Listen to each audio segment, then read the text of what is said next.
Good afternoon. My name is Ronell Fair, and this is my persuasive speech on why we should negotiate with terrorists. Today is August the 28th, and here's my audience members right here. All right, so let's start.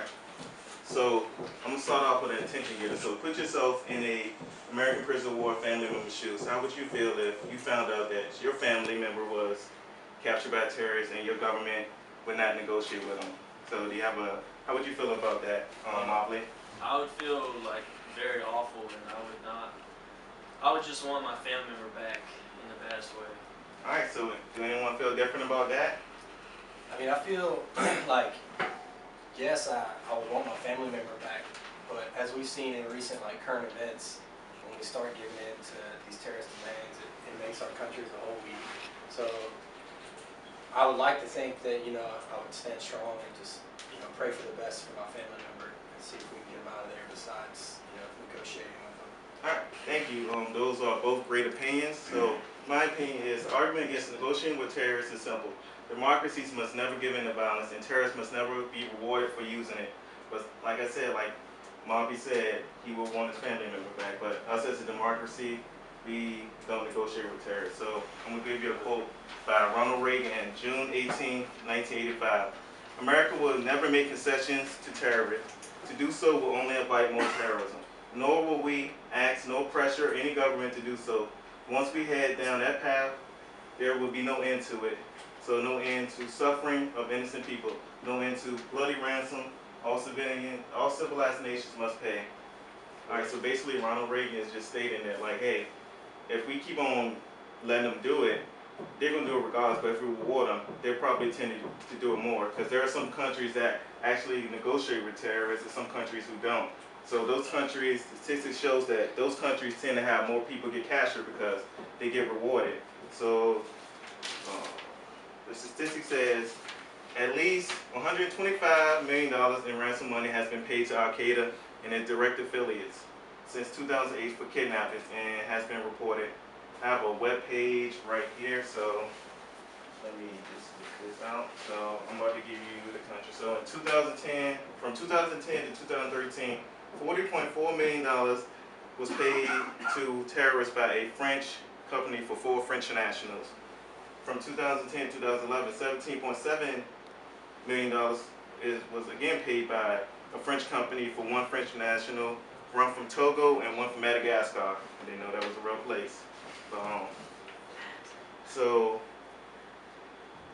$29.9 million has been paid to Al-Qaeda in that Arabian Peninsula. So I'm going to pass the sheet around so everybody can see the statistics.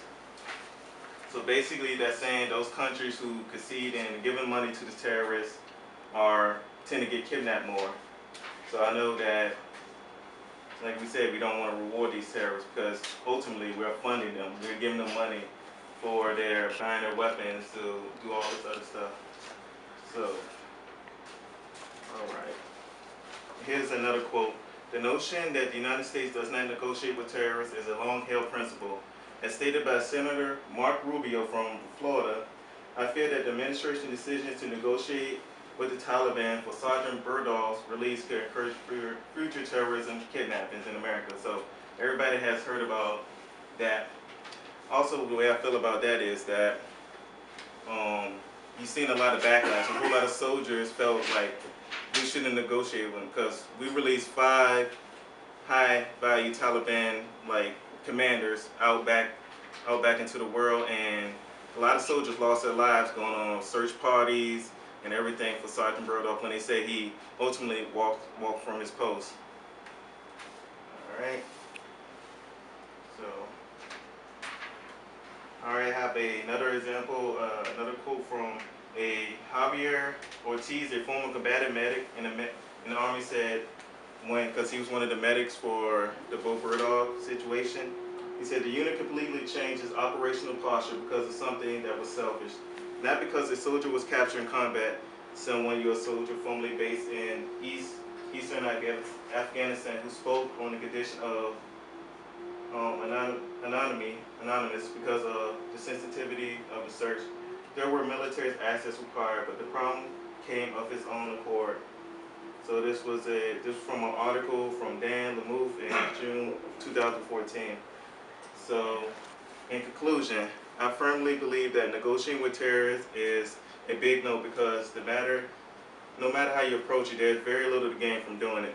Yes, there may be some hostage life saved, but at what cost? If you, as stated in numerous times before the speech, you just can't reward evil people. All right, that is my speech, and thank y'all for everybody for participating. Here's my audience member again. So thank you,